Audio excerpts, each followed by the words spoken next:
aplaudam mesmo porque eu sou um filho da pauta. Sou neto de jornalista. Sou filho de jornalista, casado com uma produtora que virou jornalista. Sou sobrinho de jornalista, sou primo de jornalista, devo ser tio de jornalista, sou afilhado de jornalista, sou padrinho de jornalista, a mãe dos meus filhos é jornalista, o amor, minha mulher, não é jornalista, mas já está com jornalismo até aqui, que nem a minha mãe. Minha mãe, embora neta, filha, vocês entenderam, né? O cachorro é jornalista, quem não é jornalista da família casa com jornalista. A minha mãe, quando eu tinha uns 14, 15 anos, ela falou, Mauro, já que, pelo visto, você vai ser que nem essa raça, né? Pelo menos não seja jornalista esportivo, né? E eu, filho desnaturado, foi o que eu fiz. E eu segui o meu jogo sendo o quê? Jornalista esportivo há 25 anos. Eu sou jornalista há 28, mas no esporte eu sou jornalista esportivo há 25 anos, porque há 48 anos eu sou palmeirense. Para não falar que há 48 anos e 9 meses eu sou palestra de parte de mãe e palmeirense de parte de pai. Eu não quero saber os detalhes exatos da concepção, evidentemente, mas eu acho que foi num sábado à noite em Santos, mas 9 meses depois eu nasci. E quando eu nasci não tinha jeito, eu tinha que ser palmeirense. Como, graças a Deus, eu fiz os meus 2 filhos, o Luca e o Gabriel, serem palmeirenses. Porque eles podem fazer o que bem entenderem da vida, inclusive não fazerem nada, desde que não façam nada sendo palmeirenses. E até por tudo aquilo que o meu time fez nos últimos anos, ou seja, nada, eu acho que eles seriam ótimos palmeirenses. Porque, na verdade, é o que nós temos hoje. A gente não consegue ganhar, mas e daí? São 101 anos de Palmeiras. É o Palestra que nos ensina, é o Palmeiras que é nossa sina. E a minha sina foi estar aqui, e justamente aqui, nesse teatro, onde há exatos 30 anos eu apareci na televisão pela primeira vez. Quem sabe, sabe, que era um programa de faculdades. E eu estava defendendo as cores das arcadas da São Francisco, Faculdade de Direito Largo de São Francisco. E jogando justamente contra a ECA, da Poli, que era um pessoal mais velho, um pessoal que era mais sabido, os caras eram da ECA, eu era só da São Francisco, né? E eu fiz jornalismo na FIE, e o pessoal tinha ganhado 4 vezes o programa. Se ganhasse aquele programa, eles iam ganhar um monte de coisa, né? Iam ser os campeões daquele ano. Só que nós, moleques, eu, o Francisco e a Lucila, conseguimos ganhar. E o que é melhor, conseguimos ganhar porque eu acertei a resposta final. Que a pergunta era a seguinte: qual o superlativo sintético absoluto erudito da palavra magro? Na época eu até era magro. Na época eu era até magérrimo. Só que não sei porque eu tinha lido um mês antes no dicionário que o superlativo sintético absoluto erudito x-salada, whey, sei lá qual que é o nome, né? Porque o português é uma língua insuportável, era macérrimo. E ela veio à minha cabeça como essa luz que me ilumina e falou, macérrimo. E eu falei assim, morrendo de medo, será que é macérrimo? Porque se eu errasse, a gente perdia. E era, ganhamos 5 programas. E desde então, 30 anos depois, eu volto a este teatro. Há 30 anos atrás, eu comecei a fazer televisão. Mas não como jornalista esportivo ou jornalista de outras áreas que eu fui, né? Não como jornalista de rádio, de TV, de jornal, de revista, de internet, não como um cara que é curador do Museu Pelé, que é uma honra, um dos curadores, curador do Museu da CBF, que eu jamais poderia imaginar, comentarista de videogame. Eu e o Silvio Luiz, há 6 anos, fazemos o Pro Evolution Soccer. A vida é escolher. E eu escolhi exatamente estar fazendo o quê? Jornalismo. Eu venho de uma família de jornalistas. E venho de um cara que só virou jornalista porque ele era coroinha, depois secretário de um padre milagreiro lá de Tambaú, o padre Donizete, que falou, Joelmir, olha o nome dele, Joelmir, irmão da Jurluci, do Jusler, do Jurandir e da Juracilde. Até que Joelmir não é tão ruim. Joelmir, você vai para São Paulo que você vai fazer sociologia. E ele fez sociologia, mas ele gostava mesmo de jornalismo. E graças às cartas de indicação do padre Donizete, ele virou jornalista de rádio, e da televisão, da TV não existia, ou não existia para ele ainda, de 2 jornais e principalmente de rádio. Porque além de filho da pauta, eu sou filho do rádio. Porque meu pai deu o verdadeiro golpe do baú, eu vou falar aqui para a câmera da verdade. Meu pai se casou com a filha do diretor da Rádio 9 de Julho. Ela era a produtora, a dona Lucila, senhora minha mãe. E aí um dia eles trabalhavam juntos num programa que era sucesso no dial paulistano no início dos anos 60. Bombons de música para petizada. Aí estava lá minha mãe produtora, chegou com os discos, entrou assim no estúdio, né? E a minha mãe fala, né, Jô, me ajuda aqui. Eu falou, Pô Lucila, você entrou sem pedir licença? Falou, pô, Jô, tô com um monte de LP, que era na época do LP, né? Com um monte de LP aqui, pô, já entrei e saí várias vezes do estúdio. Não, Lucila, você não pediu licença para entrar no estúdio. Você não pediu licença para entrar no meu coração. Nasci 2 de setembro de 66 e quase morri no dia 7 de maio de 1970. Copa do Mundo, Brasil, Inglaterra, segundo jogo da Copa do México. Um baita jogo, a Inglaterra era um timaço, era campeã do mundo, jogo difícil, jogo decisivo, bola pela esquerda, Tostão dribla 1, dribla 2, dribla 3, cruza pro Pelé, Pelé mata no peito, rola que nem Pelé, vem o Jairzinho e bumba, pá, no ângulo, gol do Brasil. Eu estava no Ipiranga, na casa da minha bisavó, com a bisavó italiana, com os avós que eram brasileiros, embora uma avó se chamasse Itália-Roma, ainda vocês me perguntam por que eu sou Palestra Itália. Tinha mais de 30 pessoas, e eu era o caçulinha com 3 anos de idade.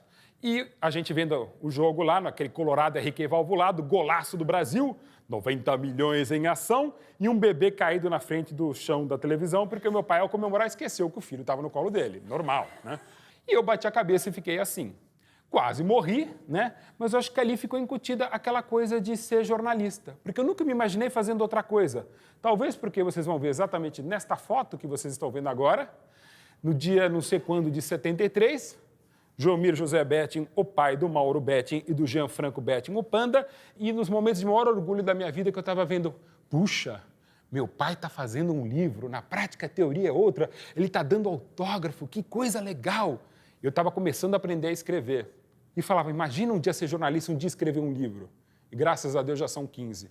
E desses 15, 7 são daquilo que eu estou vestindo a camisa. Eu sou mais palmeirense que jornalista. Eu só estou no jornalismo esportivo porque eu sou palmeirense. Um dia eu vou me aposentar do jornalismo, mas jamais vou me aposentar do Palmeiras. O jornalista que troca de paixão é que nem o cara que troca o coração. Você pode trocar de partido, de cabelo, de mulher, de sexo, pode fazer o que quiser. Você não vai trocar de paixão. E só vai entender a coisa mais louca que existe, mais apaixonante, o amor incondicional que de fato existe, quem ama um time de futebol. É amor incondicional. Um dos meus livros de Palmeiras e palmeirenses se chama, é o meu livro de ficção, o único que eu digo que é O Dia que Me Tornei Palmeirense. Não existe. É o dia da minha concepção. Então, eu sou palmeirense. Eu nasci palmeirense, vou morrer palmeirense. Eu tenho o direito de ser palmeirense, como cidadão. Agora, como jornalista esportivo, eu tenho o dever de não ser palmeirense. E como comentarista de televisão, de rádio, de um monte de coisa, tem muito mais jornalista, muito melhor que eu e que trabalha mais. Mas que trabalha em tantas áreas de atuação, não tem.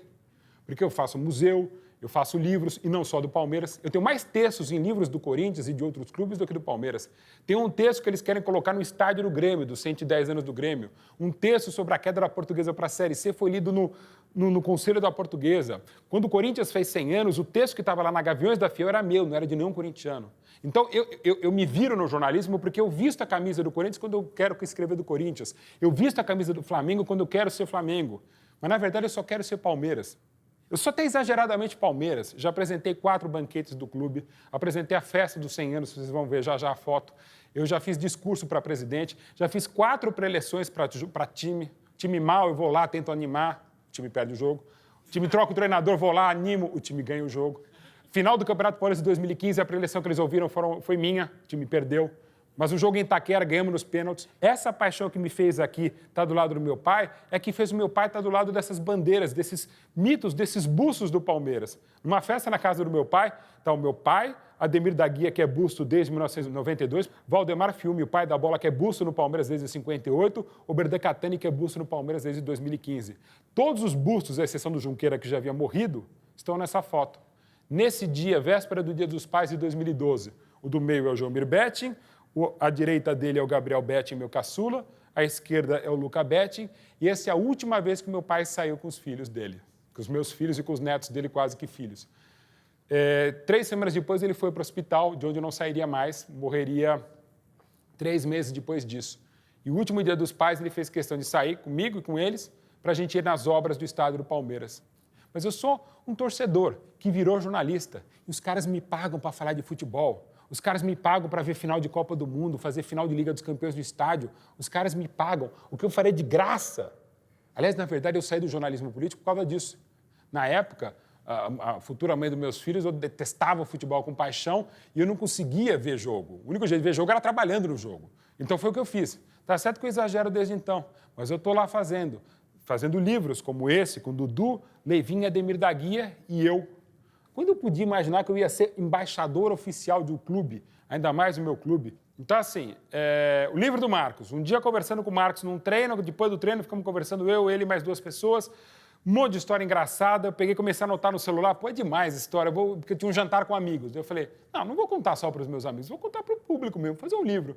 Na semana seguinte, liguei para ele, fiquei 5 anos para publicar o livro. Porque ele falou, não, só quero publicar quando eu parar de jogar.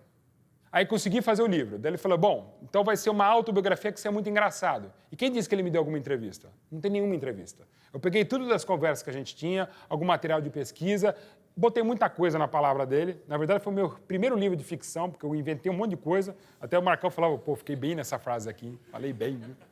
Então, assim, então esse foi um projeto, foi muito legal que eu desenvolvi e tal.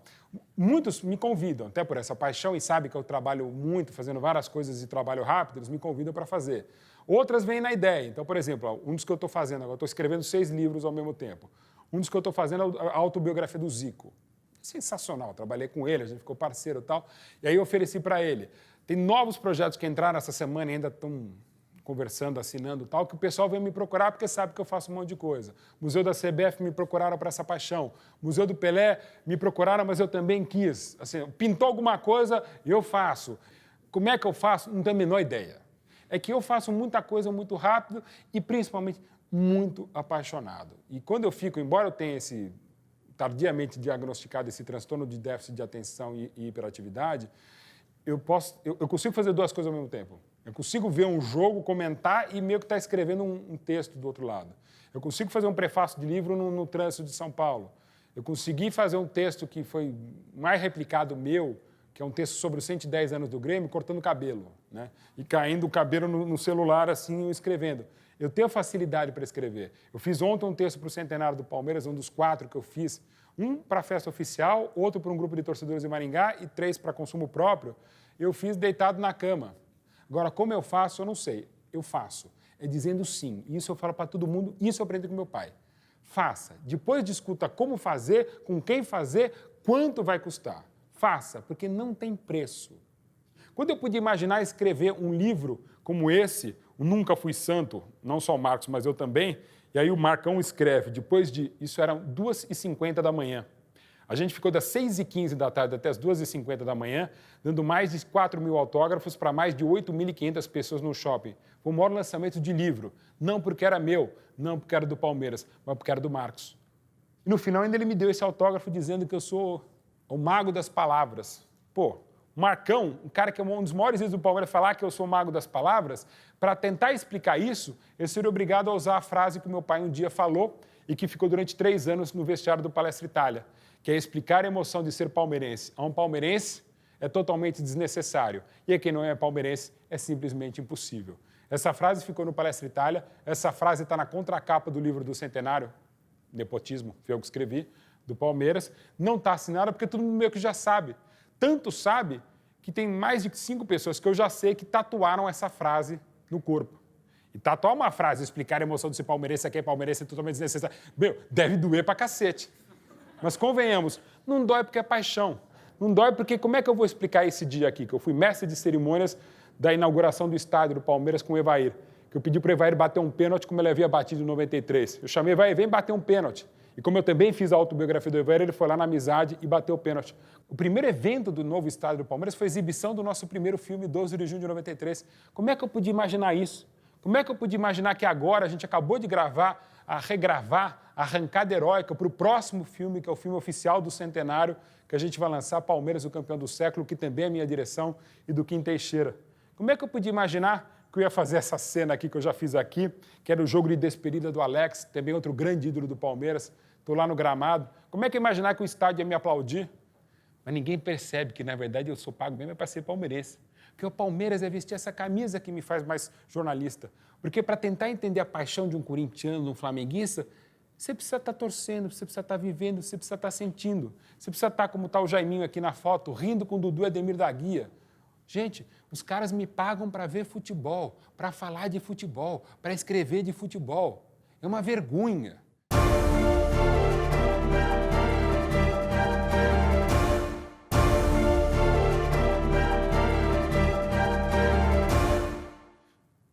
Primeiro de agosto de 2013, me ligam, Mauro, reunião no 4º andar, lá na sala da vice-presidência, da Rádio Bandeirantes. Eu falei, nunca tive uma reunião dessa, vamos lá, né?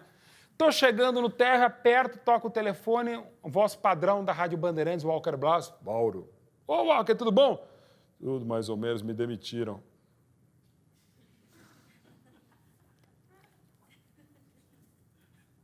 Putz, Walker, tô entrando no elevador, eu já te ligo, um abraço. Se mandaram embora o Walker Blas, eu nem sei porque eu fui ao quarto andar. Cheguei lá, Mauro, infelizmente, economia, eu entendo, a gente precisa cortar números, eu entendo, você é o comentarista titular, ok, você é o mais vitorioso dos comentaristas da história do rádio de São Paulo, momento Cabotino, ok, legal.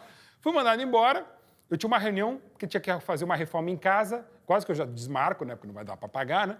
Aí eu peguei e só mandei no Facebook lá, olha, gente, valeu, tá, uma saída da Rádio Bandeirantes. E desliguei o telefone que eu precisava conversar e já chorar as pitangas com o empreiteiro.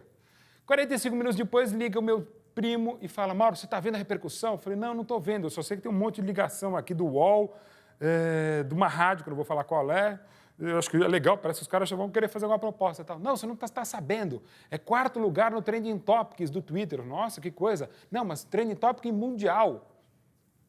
Aí me liga um outro chefe que era contra a minha demissão. Eu falei, Mauro, tá vendo barulho, cara? Impressionante, já tá um burburinho lá em cima. Eu falei, nossa, que coisa, né? Aí nisso, 10 minutos depois, me liga o meu primo. Parabéns, você é o primeiro lugar de assuntos do Twitter do mundo, a sua demissão. Aí eu falei, o mundo realmente está perdido, né? Não tem mais nada nesse 1º de agosto para ficar comentando, a não ser a minha demissão. Mas para resumir, foi o seguinte. Aí, aquela coisa, comoção, rede social, eu já aproveitando, dando entrevista, já conversando já com 3 rádios, fiquei muito feliz, tal, vamos conversar, tal. E nisso, um dos companheiros, Milton Neves, pegou daquele jeito, cabeçudo lá, falou, não é possível, vou fazer o seguinte, vou pegar um dos meus 6.498 patrocinadores, ele fez uma reengenharia financeira, eu vou pagar o seu salário que você tinha aqui. E com o Milton Neves viabilizando, e com o próprio companheiro Neto, que foi um irmão nessa parada, falando, não, eu me demito para você ficar no meu lugar na rádio. E aí, graças a Deus, menos 24 horas depois, eu fui readmitido, se é que dá para usar o termo, porque acabei não sendo demitido, né? E em 24 horas, eu não sabia que eu era tão querido.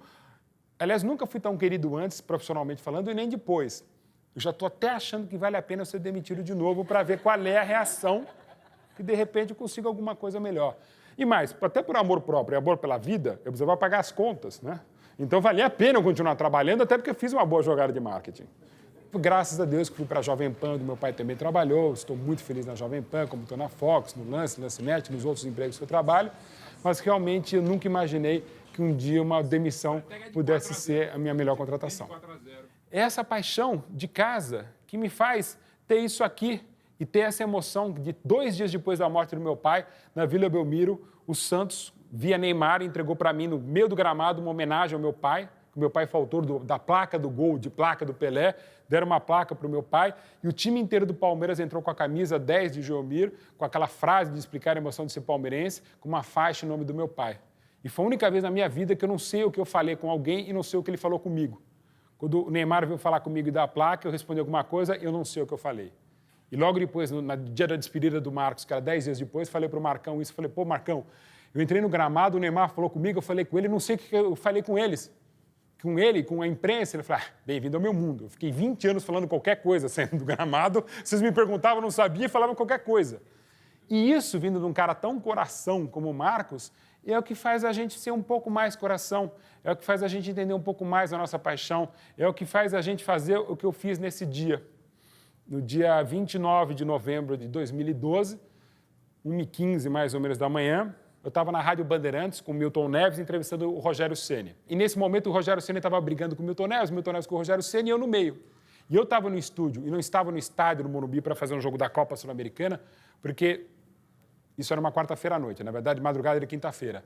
10h30 da manhã daquele domingo anterior, o meu pai teve o AVE, que se sabia que era irreversível e que era questão de dias para ele morrer. Na véspera, pela primeira vez, a minha mulher hoje, a Silvana, conheceu meu pai na UTI, né? Chegou no meu pai e falou coisas maravilhosas, nunca tinha falado por telefone, mas não pessoalmente, a gente estava começando o namoro então. Falou coisas da família, falou coisas dos netos, que ela já conhecia, os netos dele, meus filhos, e já os amava, e a batidinha do coração aumentou. Falou do Palmeiras, que ela era palmeirense, de família de palmeirenses, e bateu. Quando ela falou de Palmeiras, o coração do meu pai bateu mais forte.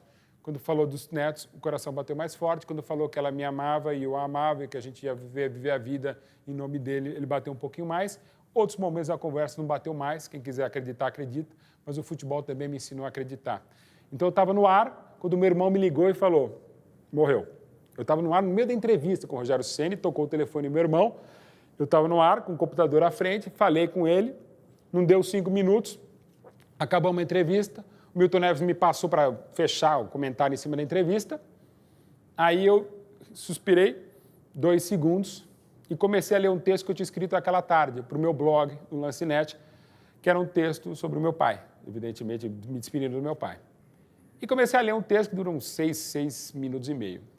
E aí, quando eu comecei a ler, o operador de áudio, com muita sensibilidade, sacou que era um texto diferente, eu tinha entrado num outro tom de voz e sacou que era para o meu pai. E estava o hino do São Paulo no fundo, ele baixou o BG, subiu o hino do Palmeiras na voz, na guitarra do Marcos Klein, num tom um pouco mais baixo, eu comecei a falar e falei o texto, li até o final e falei que aos 55 minutos daquele dia, isso eram 20, 25 minutos depois, meu pai tinha morrido e tal. Então, eu ao vivo disse que meu pai estava morto. Eu nunca fui um grande repórter, um jornalista metido, tal, fazer livro, fazer filme, fazer um monte de coisa, mas nunca trabalhei por não ter capacidade para tanto e nem paciência para dar a primeira informação. Aquela coisa de que, não, grande jornalista é o que dá a primeira informação. Às vezes. Eu acho que melhor do que dar em primeira mão é você mostrar as várias mãos da notícia, é você se doar para dar a melhor versão possível dos fatos. E a maior notícia, ou digamos, o maior furo, a maior notícia exclusiva que eu dei na minha vida, em quase 28 anos e certamente 25 anos de jornalismo esportivo, foi em primeira mão dizer que meu pai tinha morrido e ao vivo. Falei, aí o pessoal, o Dennis Williams, que trabalhava comigo, foi e tirou essa foto, que é a que a gente está vendo, é o momento que eu estou lendo o texto, né? E falei numa boa, porque é a minha função. E é uma função que eu imaginei jamais, acho que ninguém imaginou, da própria morte de alguém tão querido. E quem me fez jornalista mais até do que a minha mãe, embora minha mãe seja quem realmente entenda de economia lá na casa do meu pai, era minha mãe, não, meu pai é jornalista de economia. Mas aquela vez eu falei com tamanha segurança e me senti tão feliz como jornalista de dar uma informação em primeira mão, ao vivo, de que meu pai estava morto, porque ali não é porque era a primeira vez, opa, eu tenho essa informação exclusiva, porque eu estava honrando meu pai. Porque meu pai, até quando pôde e até quando não pôde, ele continuou trabalhando. O meu avô, que eu falei que era jornalista, pai da minha mãe, morreu escrevendo um texto e caiu com a máquina de escrever em cima dele. Mas se é para honrar o que a gente fez, se é para honrar o que me coloca aqui exatamente hoje e que me colocou a primeira vez há 30 anos, é exatamente fazer isso. É passar a informação, passar a melhor versão possível dos fatos e passar com a mesma paixão com que eu visto essa camisa, eu visto a camisa da minha profissão. E quando eu falei que eu sou filho do rádio, é fundamental, eu esqueci, eu sou filho do rádio, não só porque meus pais se conheceram na Rádio 9 de Julho, mas eu acho que rádio dá prazer, TV dá popularidade, impresso, revista, internet, blog, o que for, jornal, dá prestígio. Mas o rádio dá prazer porque o rádio é o seguinte, TV, que a gente está fazendo agora, vocês estão me vendo. Jornal, revista, você tem que ler, você tem que ler. Agora o rádio é que nem em italiano sentire, é sentir, é ouvir. Eu posso estar de olho fechado e estou ouvindo rádio no futebol, eu sei que o time está atacando aqui, eu sei que estou sendo atacado ali, eu sei que eu posso ganhar, olha o que o torcedor está fazendo. O rádio, eu posso fechar os olhos e imaginar que o meu time, que é uma porcaria, tem 11 Pelés, ou melhor, 11 Ademir da Guia, tem 12 Marcos, defendido pelos 11 por todos milhões lá na meta. O rádio eu posso imaginar e posso ouvir o rádio no banheiro, posso ouvir o rádio na cama, posso ouvir o rádio em tudo quanto é lugar. TV eu tenho que ver, documentário eu tenho que ver, jornal eu tenho que ler, eu tenho que fazer alguma coisa. Rádio não, rádio eu posso sentir. Por isso, eu que trabalho muito com sentimento, é que o rádio me faz sentir muito melhor e muito maior. Eu amo o que faço e amo quem me fez. E nunca amei tanto quem me fez, nunca amei tanto o que eu fiz e o que eu faço e espero que fazer na hora em que eu dei a notícia que o meu pai morreu. Saiu em tudo quanto é lugar. E eu só comecei a tomar dimensão do que havia acontecido comigo 3 dias depois, quando me ligaram da Itália para fazer uma entrevista, para falar, nossa, como é que é dar a informação que seu pai morreu? Sendo o mais frio possível. Desde domingo, e isso era quinta-feira de madrugada, eu sabia que ele ia morrer. Para não dizer que desde sempre a gente sabe. Mas, sinceramente, eu jamais imaginei que o melhor pai que um jornalista pode ser, que foi o meu pai, o melhor jornalista que um filho pode ter com o meu pai, que também foi o seu João Mirbetti, pudesse morrer. Embora ele estivesse convalescendo desde setembro e morreu 2 meses depois, a ideia era que ele ia sobreviver, a ideia é que ele ia se salvar, a ideia era que ele ia voltar a trabalhar. E ele não pôde. E a mesma, digamos, coragem ou não que eu tive para dar essa informação para todo mundo e logo depois entrar na TV Bandeirantes, entrar na Band News e entrar em tudo quanto é lugar falando nisso, e foi uma comoção nacional. Eu aproveito aqui, agradeço a todas as emissoras em que meu pai trabalhou e as que não trabalhou pela cobertura que deram, o respeito que tiveram, o carinho que tiveram. Foi muito fácil para mim dar a informação, porque pela primeira vez eu falei, hoje eu sou digno do jornalista que meu pai é. Porque hoje eu consegui falar que meu pai morreu em primeira mão.